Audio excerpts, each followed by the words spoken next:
Hello, how are you all? Welcome to the weekend. Today we will study the poem Wind from Your Beehive, chapter number 2. It is the poem written by Subramanyam Bharati, who is a great Tamil poet and famous for his patriotism in the pre-independence area. And this particular poem is translated by A.K. Ramanujan, who is a Kannada or English poet and well known for his translation of classical and modern poetry. In this poem Wind, we will discuss about not actually wind, difficulties of life. It refers to the difficulties and problems which come into our life and how we will face them, how we overcome from that things we will discuss in indirectly way. Okay, so let's start. Wind comes softly, don't break the shutters of the windows, don't scatter the papers, don't throw down the books on the shelf. There, look what you did. You threw them all down.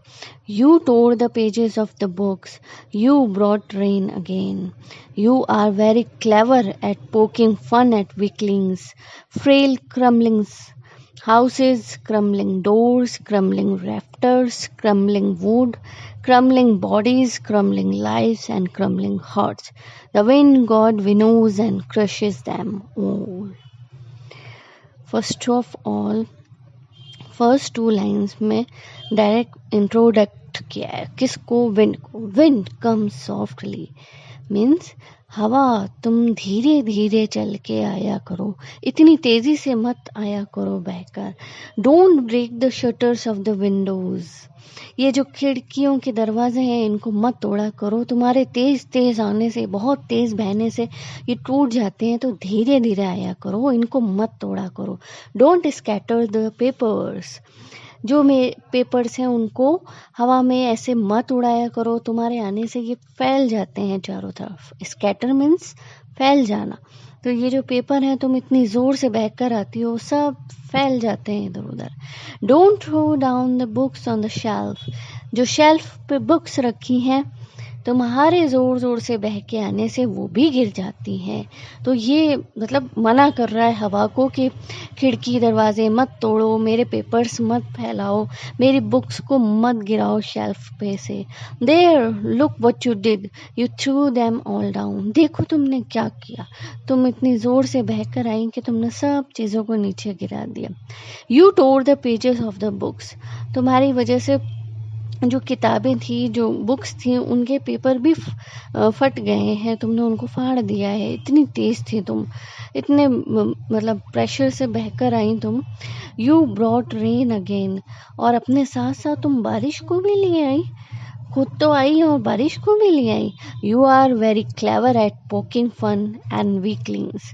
Poking fun means to make fun and weaklings mean weak persons, कमज़ोर लोग जो होते हैं. that is, you are very clever at poking fun at weaklings means तुम बहुत चालाक हो, बहुत ज़्यादा चालाक हो, कमज़ोर लोगों का मजाक उड़ाती हो तुम. frail crumbling houses, crumbling doors and crumbling rafters, crumbling wood, crumbling bodies, crumbling lives and crumbling hearts. और दहते हुए कमज़ोर मकान, गिरती हुए दरवाजे, टूटती हुई कड़ियाँ और गिरती हुई लकड़ी, कमज़ोर चरमराते हुए शरीर और बिखरती हुई जिंदगियां और टूटे हुए दिल, इन सभी को तुम मतलब इन सबको क्या, the wind god winnows and crushes them all. All मतलब ये सारे जो अपन ने अभी नाम लिए हैं उनको पवन देवता, यहाँ पर उसको विंड गॉड बना दिया है. विंड गॉड पवन के जो देवता है, हवा के जो देवता है, वो उनको winnows means blow grains of chaff, मतलब ख़त्म कर देना, उड़ा देना, है ना. एंड क्रशेस देम ऑल, उन सब को कुचल दिया, उन सब को उड़ा दिया है पवन के देवता ने. यहाँ पर मतलब इनडायरेक्टली विंड को रेफर किया है लाइफ की जो पीपल्स को स्ट्रगल का करना पड़ता है, प्रॉब्लम्स का जो सामना करना पड़ता है, ये विंड उस चीज़ को रेफर कर रही है कि विंड ज़ोर से नहीं आ रही है, लाइफ में मुसीबतें बहुत तेज़ी से आती हैं चारों तरफ से। ये भी हो गया, आपने सुना होगा किसी इंसान के कि मुसीबत चारों तरफ से मुसीबत आई हुई है, इतनी एक ख़त्म नहीं होती दूसरी शुरू हो जाती है। कई लोग कंप्लेन करते हैं, इस तरीके से वर्ड यूज़ करते हैं, तो वो विंड को इनडायरेक्ट वे में उसलिए यूज़ किया है कि तुम आती हो तो ये मतलब जो ज़िंदगी है उसमें कितनी सारी चीज़ों को तुम बिखेर देती हो। ये इन सारी चीज़ों को रेफ़र किया है कि जो ज़िंदगी में कमज़ोर लोग होते हैं, कंप्लेन करते हैं, जिनमें मतलब ताकत नहीं होती मुसीबतों के सामने खड़े रहने की, पेशेंस लेवल जिनमें कम होता है, प्रॉब्लम को कैसे फेस करना है। आपने देखा हो कई लोग गुस्सा करने लगते हैं, दूसरों पे चिढ़ने लगते हैं, ज़िंदगी को कोसने लगते हैं, और कुछ लोग तो ज़िंदगी को ख़त्म भी कर लेते हैं परेशान होके, डिप्रेस होके। लेकिन ये उस चीज़ को है कि तुम कमज़ोर लोगों का मजाक उड़ाते हो, यानी मुसीबतें ही आपको मजबूत होना सिखाती हैं, और मुसीबतें ही आपको कमज़ोर करती हैं। ये सब कुछ आपके ऊपर है, आप उसको कैसे लेते हो। तो ये इस लाइन का मतलब, you are very clever at poking fun at weaklings, मतलब कमज़ोर लोगों को तो तुम और पोक करती हो, उनका मजाक उड़ाती हो। और जहाँ यू ब्रॉट रेन अगेन, मतलब खाली वो मैंने बताया ना बहुत सारी मुसीबतें एक साथ आती, खाली हवा भी नहीं आ रही, बारिश भी आ गई, यानी चारों तरफ से मुसीबतें आना। और उनके आने से ये जैसे शटर्स हैं, स्कैटर्स हैं, बुक्स हैं ऑन शेल्फ, ये सब बिखरी, यानी ज़िंदगी में भी ऐसी चीज़ें बिखर जाती हैं उनके एकदम से आने से मुसीबतों के। ले और क्या करती है ये, उसको गॉड बताया है, विंड गॉड, पवन का जो देवता है, वो ऐसे एक ही क्रम्बलिंग को बहुत, हिंदी में जब हम ट्रांसलेट करेंगे तो इसके अलग अलग मीनिंग हुई, यानी क्रम्बलिंग हाउस मीन्स टूटते हुए, गिरते हुए, ढहते हुए मकान, कमज़ोर। क्रम्बलिंग डोर्स मतलब गिरते हुए दरवाजे। क्रम्बलिंग राफ्टर्स, राफ्टर मीन्स आपको पता है कि वो कड़ी होती है जो स्लोपिंग सपोर्टिंग रूफ होती है, उसकी ऊपर एक कड़ी लगी होती है, जोड़ती हैं जो आपस में। तो क्रम्बलिंग राफ्टर्स तो टूट कर गिरती हुई कड़ियाँ, एंड क्रम्बलिंग वुड मीन्स गिरती हुई लकड़ियाँ। Crumbling bodies means crumbling, same crumbling का मीन्स अलग अलग है, चरमराते हुए शरीर। क्रम्बलिंग लाइव्स मतलब बिखरता हुआ जीवन, और क्रम्बलिंग हार्ट्स मतलब टूटे हुए दिल, टूटते हुए दिल। इन सभी को क्या करते हैं, वो उड़ा देते हैं और कुचल देते हैं। ये करते हैं पवन देवता। हवा जो आती है अपने साथ बरसात लाती है, दोनों मिलकर जो उसके सामने मजबूती से खड़े नहीं रहते हैं, स्ट्रांग नहीं रहते हैं, तो उनके साथ ये यही करते हैं कि उड़ा के ले जाती है हवा और उन्हें चूर चूर कर देती है, वो ख़त्म हो जाते हैं। तो ये पहले उसमें बताया है कि जब मुसीबत आती हैं तो वो क्या क्या कर सकती हैं किस किस के साथ।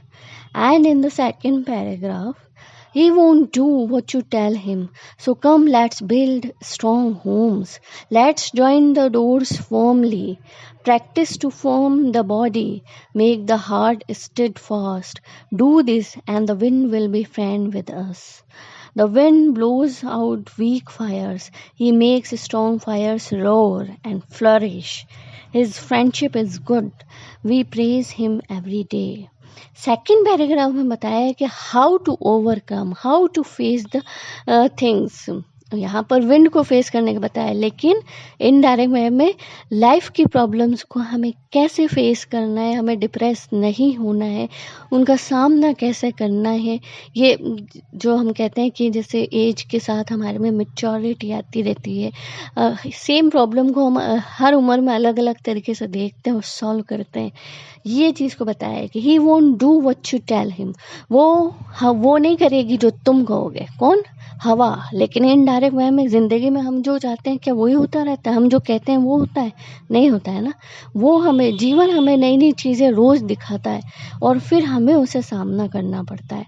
सो come let's build strong homes, तो चलो मजबूत बनाते हैं घरों को। अगर हवा इतनी मजबूत है तो हम भी अपना घर मजबूत बनाते हैं। मीन्स हम अपने आप को, इंसान अपने आप को मजबूत बनाए मुसीबतों का सामना करने के लिए। या होम से रेफर है इंसान अपने आप को, अपने मन को इतना मजबूत करना है कि वो इतनी मुसीबतें आए तो हम उसका सामना कर सकें। Let's join the doors firmly, दरवाज़ों को बहुत मजबूती से, फर्मली मतलब मजबूती से, स्ट्रांगली उसको आपस में जोड़ें दरवाज़ों को, क्योंकि वो हवा चलती है तो वो सारे क्या करती है, तोड़ देती है शटर्स ऑफ द विंडोज़। और इस हमने फर्स्ट पैराग्राफ में डिस्कस किया है। तो यानी कि हमें अपने जो दरवाजे हैं उनको मजबूत बनाना है। मीन्स इनडायरेक्टली व्हाट, हमें जो अपने मुसीबत के वक्त हमारे दोस्त, हमारे रिश्तेदार, हमारे फ्रेंड्स, हमारे जो भी मतलब करीबी हैं, जो हमने रिश्ते कमाए हैं अपनी ज़िंदगी में, उनको मजबूती से हमें पकड़ के रखना है। होम्स को जब हमने स्ट्रॉन्ग बनाया था, यानी अपने आप को स्ट्रॉन्ग बनाया था।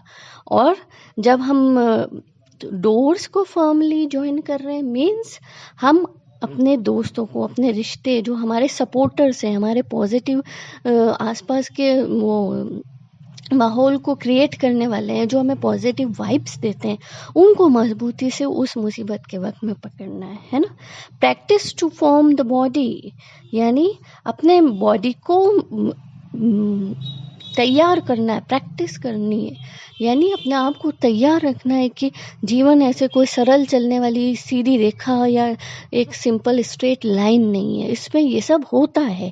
हमें मतलब साइकोलॉजिकली अपने आप को तैयार करना है कि नहीं, जैसे जैसे हम उम्र के पड़ावों को पार करेंगे तो हमारे सामने अलग अलग तरह की जो है मुसीबतें, चैलेंजेस आएंगे।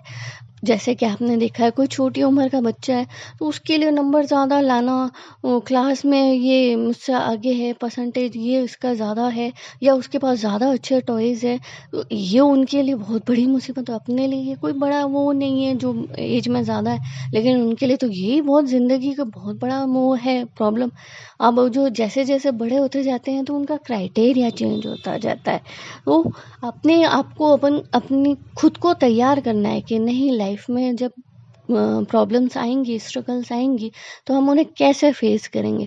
ऑफ कोर्स इसमें आपके जो बड़े हैं उनका, आपके पेरेंट्स, हम जो भी आपके गाइड हैं, उनका गार्जियन है, उनका बहुत बड़ा रोल होता है। आप उन्हीं को देख के कहीं ना कहीं आपके सबकॉन्शियस माइंड में वो चीज़, वो पैटर्न बैठता है लाइफ की जो प्रॉब्लम्स हैं उनको फेस करने का और उनको सॉल्व करने का।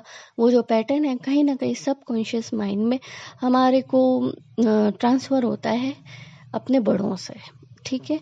And make the heart state fast, अपने दिल को मजबूत बनाना है। ऐसा नहीं है कि मुसीबतें आए तो टूट जाए, स्थिर करना है। Do this and the wind will be friends with us, ये करके तो देखो और ये जो विंड है ये हमारी दोस्त बन जाएगी। विंड मीन्स ये लाइफ की जो मुसीबतें हैं, ये जो स्ट्रगल है, ये हमारी दोस्त बन जाएगी। आपने कितने ही लोगों की मतलब सक्सेसफुल पर्सन्स के आपने ऑटोबायोग्राफी या इंटरव्यू वगैरह देखे होंगे, तो क्या किया उन्होंने, स्ट्रगल का सामना किया, अपने आप को मजबूत बनाया, अपने आप को स्थिर करा, प्रैक्टिस करी अपनी बॉडी को मतलब इसमें फिट होने की।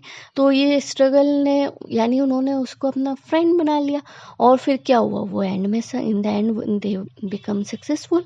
तो इस चीज़ ने उनको स्ट्रॉन्ग बनाया, और फ्रेंड बनने का मतलब ये है कि वही चीज़ फिर आपको सक्सेसफुल होने में सपोर्ट करेगी, आपके जो सफलता की राहें हैं उनको क्लियर करेगी, आपको सपोर्ट करेगी।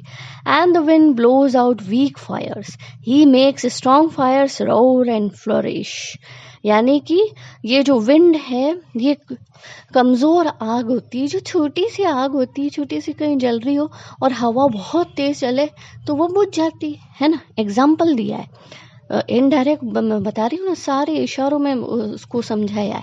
और he makes strong fires roar and flourish, means जो हवा तो चल ही रही है, जो कमज़ोर छोटी सी आग थी वो बुझ गई, लेकिन अगर आग बहुत ज़्यादा है, तेज़ है, तो हवा क्या करती है, उसकी दोस्त बन जाती है। और हवा के साथ, जैसे कहते हैं ना कि आग की तरफ फैल गई है, तो आग अपने आप थोड़ी फैलती है, हवा उसको फैलाती है, वो दोनों दोस्त बन जाते हैं। आपने कहीं ऑस्ट्रेलिया में भी देखा होगा, आपने ब्राज़ील में, किस तरीके से आग जो है वो हवा चलने से जंगल के जंगल जो है पूरे के पूरे वो हेक्टर्स जल गए। तो हवा से आग फैली, यानी कि वो आग कमज़ोर नहीं थी, वो आग बड़ी थी, ज़्यादा थी, तो उसको हवा बुझा नहीं पाई, इवन दो वो उसके साथ हो गई, उसका साथ दिया उसने और उसे बढ़ाया।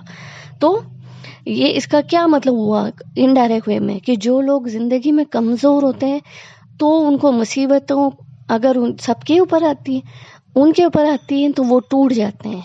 वीक फायर्स मतलब कमज़ोर लोग उसी चीज़ से, उसी हवा से, उसी मुसीबत से टूट जाते हैं, बिखर जाते हैं। और सेम हवा जो लोग मजबूत रहते हैं, फ्लोरिश मतलब टू गेट स्ट्रॉन्ग, मजबूत रहना, रोर मतलब यही, तो मजबूती से जो लोग मजबूत रहते हैं, एकदम साबित कदम, एकदम खड़े रहना मुसीबतों के सामने, तो उनको क्या है कि यही चीज़ सेम विंड जो है मजबूत बनाती है, मुसीबतें उनको मजबूत बनाती हैं। समझे आप? ये इसका मतलब हुआ। His friendship is good, we praise him every day. उसकी दोस्ती यानी हवा से दोस्ती इतनी बुरी भी नहीं है, तो हम उसकी मतलब अच्छी है उससे दोस्ती करना, और उसकी हम रोज़ प्रशंसा करते हैं। अगर हम अपना आप को मजबूत बना पाते हैं, लाइफ की स्ट्रगल को कैसे फेस करना है, प्रॉब्लम्स को कैसे सॉल्व करना है, अगर हम इस चीज़ का सामना कर पाते हैं, तो उसकी दोस्ती बुरी नहीं है। उसी ने ही हमको ये मजबूत बनाया है, उसी ने ही हमको ये सिखाया है, और हम उसकी रोज़ तारीफ़ करें तो भी कम है, और करते ही हैं हम। ये इनडायरेक्ट वे में विंड जो है वो रेफर्स करे लाइफ की मुसीबतों को, और हमें कैसे फेस करना है उस चीज़ को, और वो ही हमें मजबूत बनाती है। ये इसका मेन थीम था पोयम का। Hope you understand it. Good bye, have a nice day ahead.